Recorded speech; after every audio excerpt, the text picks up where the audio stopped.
O ensinamento epistolar de Antero de Cantal é, inegavelmente, uma das suas melhores transmissões de grandeza da sua alma, da sua sabedoria, do seu conhecimento, do seu amor. E ao longo dos anos da sua curta vida, deixou-nos verdadeiras preciosidades. Quando nos aproximamos do último ano da sua vida, depois de ter publicado as tendências gerais da filosofia na segunda metade do século XIX, nos meses de janeiro, fevereiro e março de 1890, na Revista de Portugal, e que constitui, de certa forma, o testamento filosófico que ele conseguiu redigir, pois, comentando posteriormente, considerou que tinha escrito de uma forma sintética,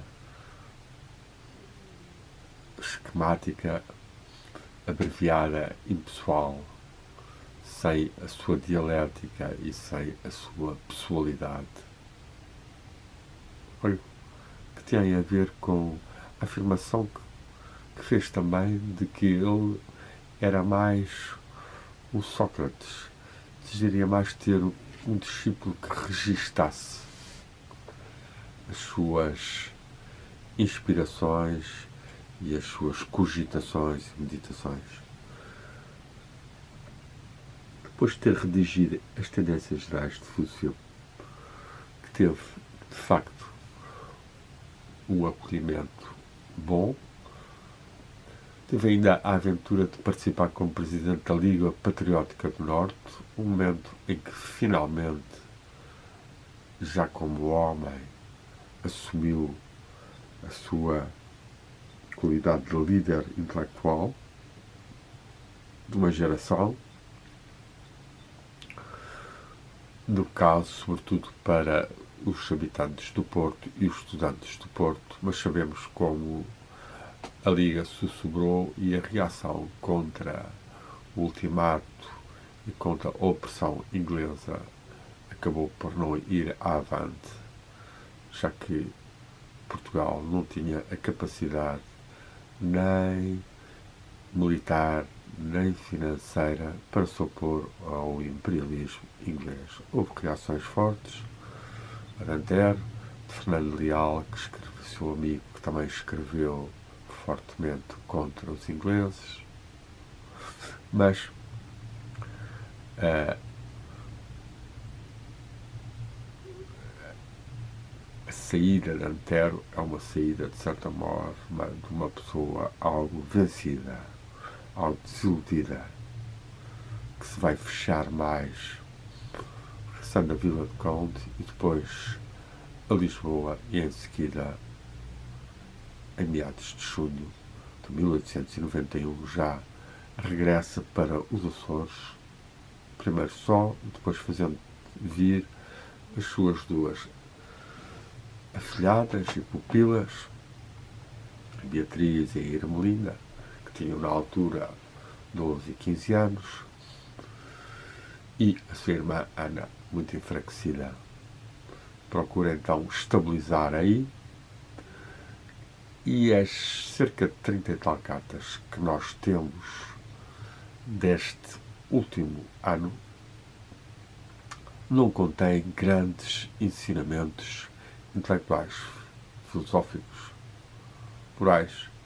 Testemunham antes a doença que o apoquentava, as preocupações que tinha, as reações que fazia, ainda que haja relatos de conversas profundas, filosóficas, que Antero, uns dias antes de morrer, teve com alguns dos seus amigos. Mas vamos passar antes a exame rapidamente estes estados possíveis serem recolhidos como mais significativos deste epistolário. Uma primeira carta a Maxime de Formont, e vamos utilizar o livro da Ana Maria Almeida Martins, publicado na imprensa nacional e na Universidade dos Açores, que coligiu as várias cartas dispersas por várias publicações e algumas inéditas. Nessa primeira carta nós vemos apenas de interessante a valorização de Camões como um ser que viveu como um aventureiro e que a sua felicidade não era a felicidade burguesa e calma, era uma vida de aventureiro e de fortes emoções que estava ligada ao seu género e que todo o verdadeiro poeta preferirá sempre. Dizendo mesmo que as endechas à bárbara escrava provam que mais que capricho dos sentidos, ele punha mesmo muito da sua afeição e do seu coração nesses amores com as jovens indianas.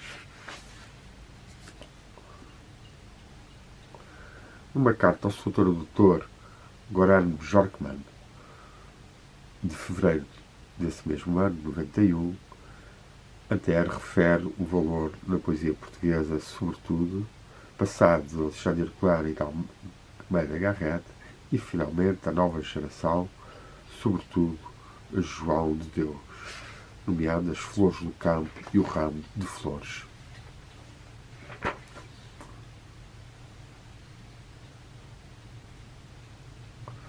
Em algumas cartas nós vemos a preocupação pelo republicanismo que tem tomado conta de Portugal. Refere-se à Revolução de 31 de janeiro de 91 e imagina que haverá uma convulsão social dada a situação financeira e caótica que o país atravessa.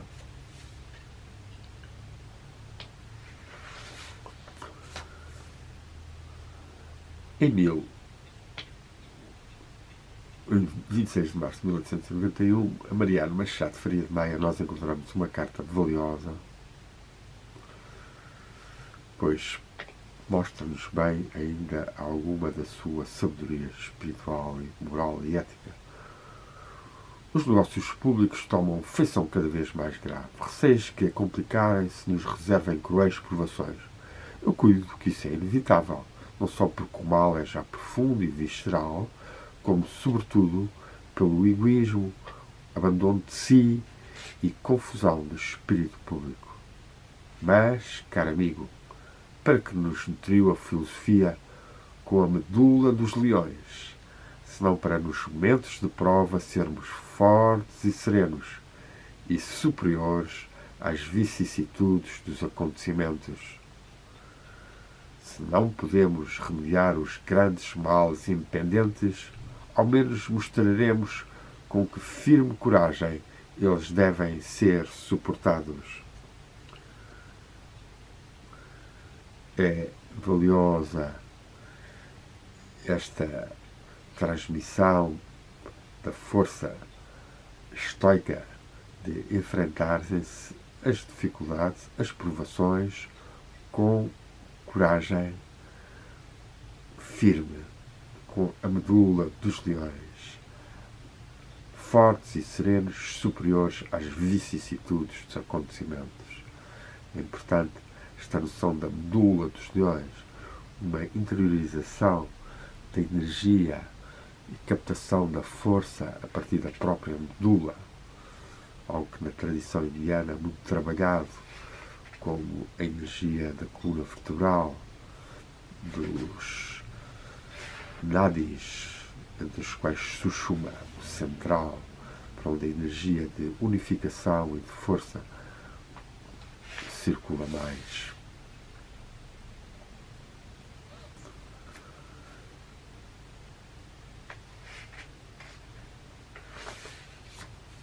A carta a Wilhelm de Storck, de 29 de março, mostra o agradecimento e gratidão que tem a este tradutor alemão da sua obra, dando algumas pequenas correções sobre como ele poderia ter traduzido melhor ainda, já que Antero também estudara o alemão e sabia alguma coisa.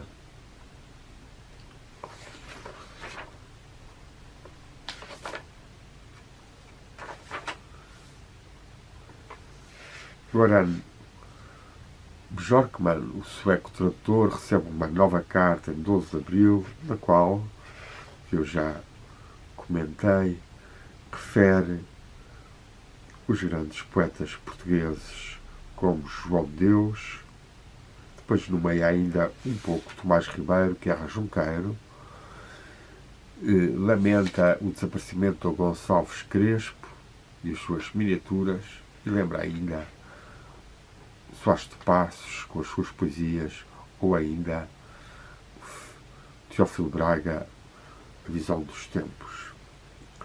Acrescenta ainda, em relação ao teatro, duas peças que são Frei Luís de Sousa de Carrete e o Dom Afonso VI de Dom João da Câmara. Em relação aos romancistas, fala-nos apenas em Camilo de Castelo Branco e Eça de Queiroz, referindo o Amor de Perdição como a sua melhor obra de Camilo. As cartas vão prosseguindo, falando mais do seu trabalho, do seu amor pelas crianças, que é grande e que a separação foi certamente uma das causas principais do seu suicídio, já que, na véspera, ele teve que se separar delas e estiveram agarrados alguns minutos a chorar, já que elas estavam a ficar com outra idade e teriam que ser entregues a um casal, a uma família dos Açores para as educar.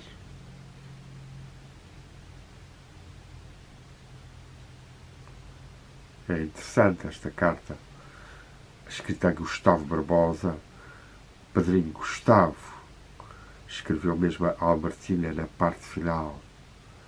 Meu caro amigo, posso dar notícias minhas e da minha gentinha. Aqui chegaram sem incidente digno de menção a Lisboa, na Rua da Fé, tendo vindo de Vila de Conde.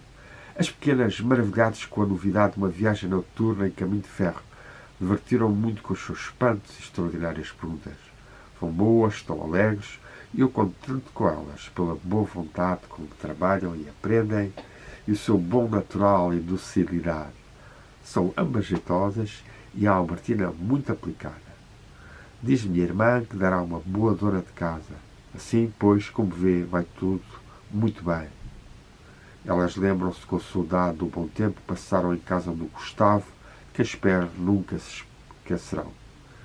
Eu partirei para a ilha no dia 5 de junho, de lá lhe escrever-lhe, recomendando a sua mulher e disponha do seu muito amigo Antero de Cantal. Albertina e a Beatriz escrevem no fim: recomendamos muito ao padrinho Gustavo, mandamos muitas lembranças à senhora Diopo Medina e muitos beijos à Laura e ao bebê e à Berta, também lembranças à Delfina e ao Linda.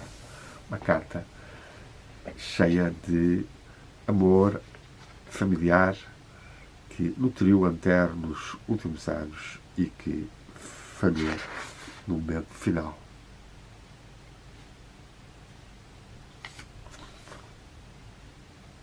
E Gustavo Barbosa escreve na véspera de partir, quase no dia de junho, dizendo que as estão boas, a Albertina vai-se fazendo dona de casa. Quanto aos meus objetos, como daqui por 8 dias já devo estar em São Miguel, pode mandar pelo primeiro navio que daí partir para lá. E assim sucederá mais tarde. Gustavo Barbosa será quem enviará as coisas e os livros para São Miguel. A carta a Ana de Cantal é a primeira que é escrita já em Ponta Delgada, no dia 13. Acabo de saber que chegou esta noite o Vega e que partirá esta tarde, de sorte que aproveito para dar notícias minhas. Tive boa viagem de 3 dias e enjoei pouco. Estou instalado bem. E dá aqui algumas das suas referências pessoais de observação sobre a saúde. Quanto à aclimatação, é que não sei ainda o que será. Tenho estranhado bastante. Durmo e como pior, de maneira que não considero ainda definitiva a resolução de ficar por cá. Vou dar 1 ou 2 meses de observação e experiência. Se o fim desse prazo não me achar melhor do que passo atualmente, renuncio ao plano de fixar aqui e para aí voltarei. Aflige-me em extremo a ruína dos meus projetos. E assim tiver de ser, se assim tiver de ser, uma só coisa me consolará em tal caso, que é o voltar a reunir-me contigo.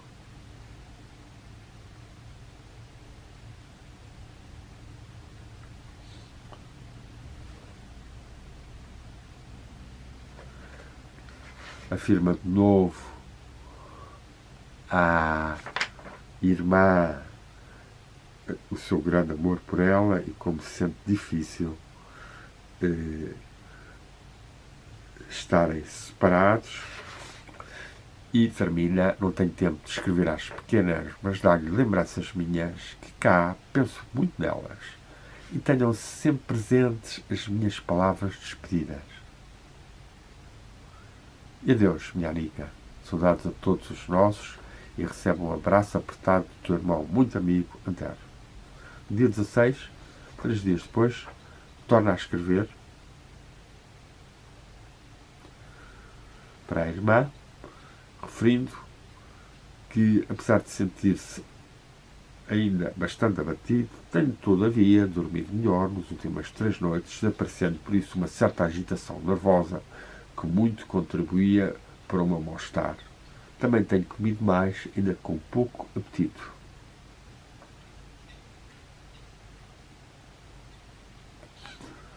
Depois afirma que está satisfeito no seu Hotel Brown, de condições excelentes de sossego e tratamento. Não vais agora assustar-te imaginando que me sinto muito mal ou ainda simplesmente mal. Nada disso. Mas como me sinto pior do que estava passando no continente e ignoro até onde pode ir esta depressão, acho simplesmente de prudência dar um tempo de observação. Aqui temos esta expressão clara de depressão, abatido, no princípio, depressão. De novo, presta as suas desculpas de ter como que fugido de Lisboa. Mas bem sabes que se razoavelmente eu pudesse aí ficar, te-lo-ia feito todo o coração. Se tiver de voltar, apesar da consolação de me reunir contigo, considerarei isto como uma verdadeira calamidade. Enfim, minha Anica, o meu mais ardente desejo é agora ter em breve notícias tuas que me digam que não sofreste tanto com este choque como eu receio.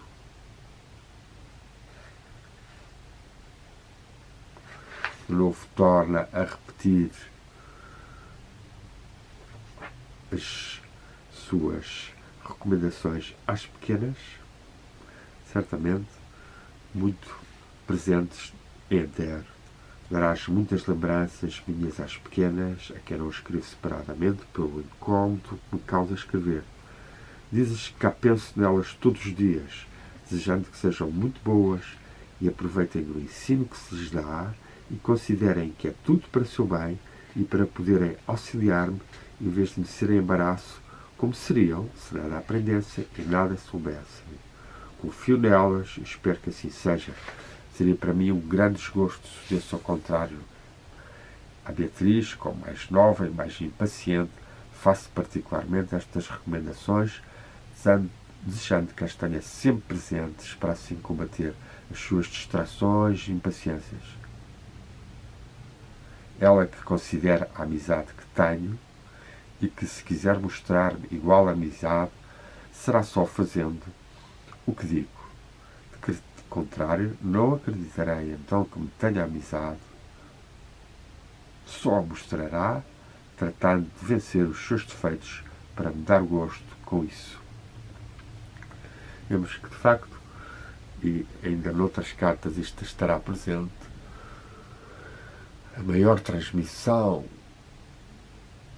moral, ética, espiritual que Antero fez neste último ano e nestes últimos meses, de junho a setembro, é para as suas duas pupilas.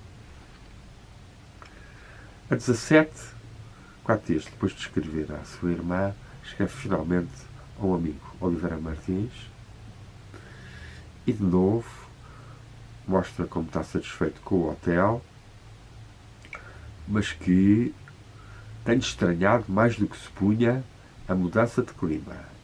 É verdade que esta quadra do ano é a pior aqui e aos próprios da Terra ouço queixarem-se da depressão fisiológica produzida por este ar de estufa.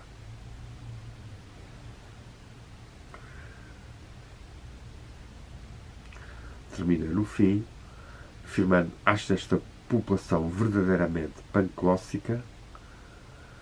Talvez o ficar entre elas me convenha muito para me curar do meu humor ou dos meus humores pessimistas. Aqui de novo uma afirmação da sua sensibilidade ao clima, a depressão fisiológica, os seus humores pessimistas, embora continue, tenha aproveitado algumas horas melhores para ir lendo o seu livro Lusíadas, Camões, que é Camões, os Lusíadas e a Renascença em Portugal, que saíra nesse mesmo ano de 1891, que me tem agradado bastante e que, além de tudo, está realmente bem escrito. Ce qui ne gâte jamais rien, o que não estraga nada nunca. Nesse mesmo dia escreve também Alberto Sampaio, assinalando assim a maior amizade que tinha com estes dois, Oliveira Martins e Alberto Sampaio, novo, afirmando: aqui cheguei com boa viagem, mas ainda assim tenho-me ressentido bastante da influência deprimente do clima.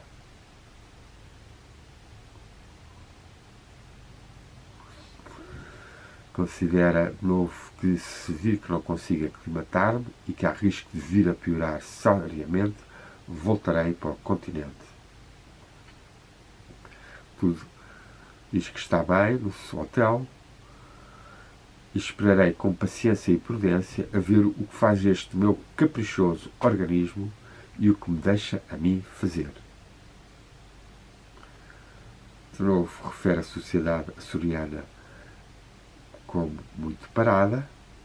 Para um velho filósofo vir acabar os seus dias, parece-me isto muito azado. Mas no meio dos trambolhões que Portugal vai passar, talvez que se deem aqui mutações ainda maiores do que este continente. Estarei porventura a ser ainda inglês ou americano, mas homo sum nihil humanum a me alienum puto. Sou homem, sou ser humano, e nada do que é humano considero ou coloco como alheio ou estranho a mim. Vão passar alguns dias e só a 30 de junho é que escreve de novo Ana Quental, dizendo: tenho ido melhorado gradualmente e sensivelmente desde a minha última carta, e pede para ela voltar.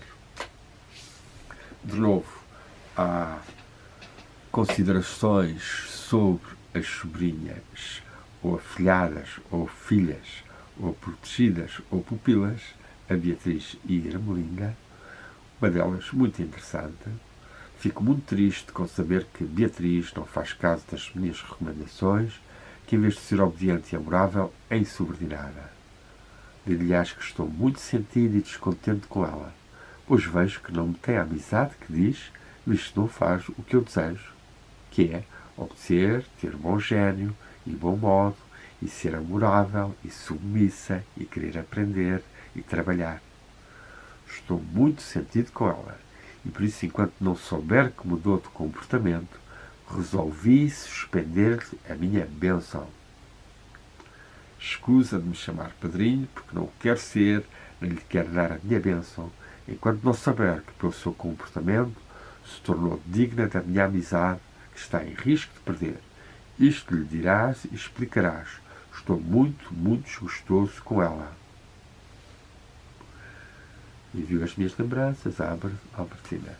Esta carta é muito forte, no sentido de ver até que ponto Antero tinha criado uma relação muito forte com as pequenas, que eram verdadeiramente suas familiares, como que suas filhas, e que trata de uma forma extremamente interessante de ser vista, e mostrando aqui a famosa bênção paternal que outrora se usava muito e que levava às vezes os próprios filhos, no fim das refeições, pedirem a bênção aos avós ou aos pais, como eu ainda vi fazerem no Minho. Esta carta é bastante interessante porque mostra o que é que o Antero desejava da criança, que era que ela obedecesse, tivesse bom gênio, bom modo, ser amorável e submissa, querer aprender e trabalhar. Ser amorável e submissa. É interessante a utilização do termo em relação ao amor, ser amorável e submissa. E vamos terminar aqui esta primeira parte da leitura do último ano de Antero, ainda que pudéssemos fazê-lo rapidamente e fazer numa só tirada, ainda que os minutos sejam grandes e muita gente, da pouca que me ouve e que escuta a minha aproximação a Antero, terá forças para o fazer. De qualquer forma, vou avançar. Escreve depois a Gustavo Barbosa, também nesse dia 30, em que diz que vem a irmã com as crianças, o que é ouro sobre azul. Uma expressão também muito curiosa que, quando pudermos usar, ou quando usarmos, nos lembraremos também. Nosso querido amigo Antero também usou neste momento em que esperava que exilado, uma palavra que ele sentiria de certa forma, uma palavra que fez parte depois da geração de Orfeu, e Augusto Santa Rita deu mesmo esse nome a uma revista que fez com os homens de Orfeu e que a Fernando Pessoa participou bastante, uma revista bastante cheia desse exílio e dessa sensibilidade maior, sensibilidade que extravasou tanto em Fernando Pessoa como em Augusto de Santa Rita na poesia e na busca da espiritualidade, da compreensão e vivência do mistério do espírito humano, de onde ele vem, para onde ele vai, e da sua relação com a divindade. Nesse sentido, lembramos de Augusto de Santa Rita ter escrito O Alto da Vida Eterna, muito elogiado por Fernando Pessoa, em 1926, como sendo a primeira obra no qual a teoria astral entrava plenamente, e era também um sinal do ocultismo e do esoterismo que perpassava por toda a literatura e o simbolismo. Aqui, Antero está reduzido mais à sua tentativa de aclimatação e sobrevivência, mas vai dando sinal de que vai lendo obras, nomeadamente na carta que escreve a 30 de julho Oliveira Martins, diz que acaba de ler o seu Camões, que excedeu ainda a minha expectativa, livro original, rico, sólido, cheio de vida e verdade. boa definição da obra. Fiz você uma obra de primeira ordem. Eu julgava compreender bem Camões, mas o seu livro vem dizer muita coisa nova e da melhor. Penso que de futuro este livro, com o Portugal contemporâneo, aparecerão como as suas duas obras mais pessoais, mais vívidas, mais cheias e originais e ainda social e psicologicamente mais profundas. Se Camões é um píncaro, você pousou nesse píncaro como águia para lançar ali uma vista circular, penetrante e compreensiva sobre a história, a vida e a alma de Portugal. E não digo mais porque não quero tornar-me exuberante. Aqui temos um sinal da capacidade de Antero de vibrar e de se entusiasmar. Uma carta à Rocha Peixoto agradece a Revista das Ciências Naturais e valoriza, desejando como que ela continue como padrão de inteligência e boa vontade de um grupo de homens dedicados e incentivo para uma melhor direção intelectual das novas gerações. É de trabalhos destes que precisamos e não de vaga e palavrosa literatura. É interessante vermos aqui Antero, com os pés bem assentes na terra, valorizando a Revista de Ciências Naturais e Sociais, de Rocha Peixoto, que colaborou nesta revista numa vida também curta, já que em 1901 ter nascido em 1866. Em julho, escreve para Alberto Sampaio, outro dos seus grandes amigos, em que refere que está a melhorar, a sua aclimatação está-se a realizar, e afirma aqui a sua visão de que Portugal talvez tenha que se reunir com a Espanha para sobreviver, sobretudo com a crise de que a Inglaterra estava a ser o fator principal, afirmando mesmo que a Inglaterra poderia lançar mão das Ilhas dos Açores como indemnização do enorme imbróglio financeiro, económico e político que graçava em Portugal.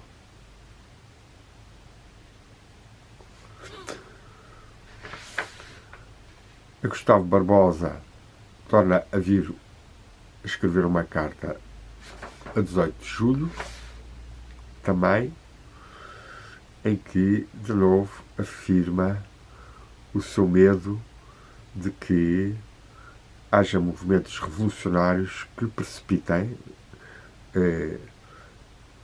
a nação portuguesa num estado de crise ainda maior.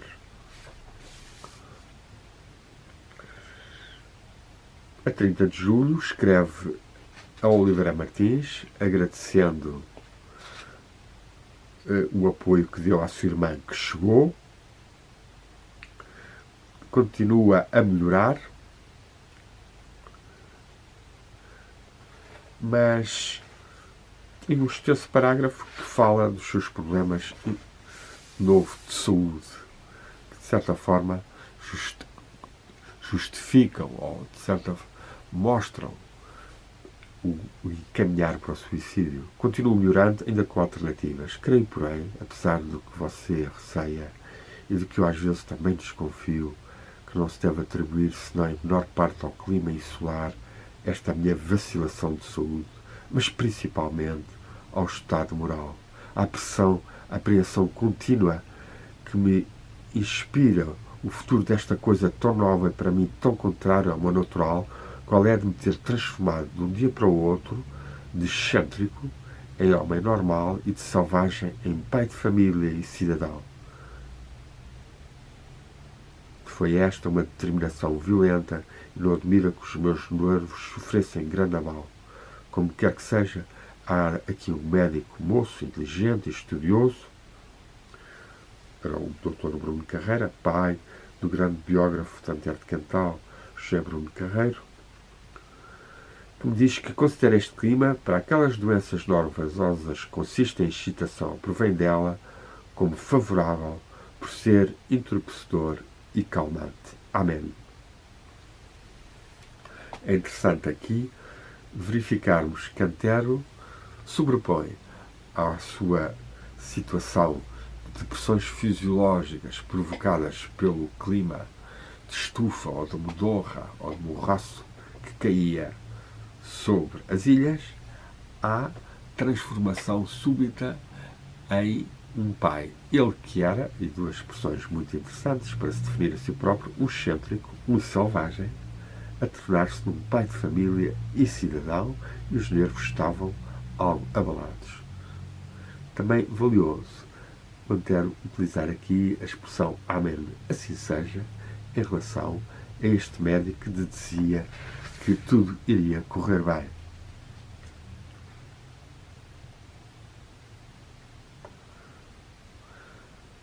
De novo, afirma sua preocupação que vê, e é interessante relermos também este último parágrafo da carta ao seu grande amigo Oliveira Martins, que infelizmente não compreendeu muito bem na introdução que faz aos sonetos a espiritualidade que ia no Antero, mas que foi claramente um dos maiores amigos de Antero.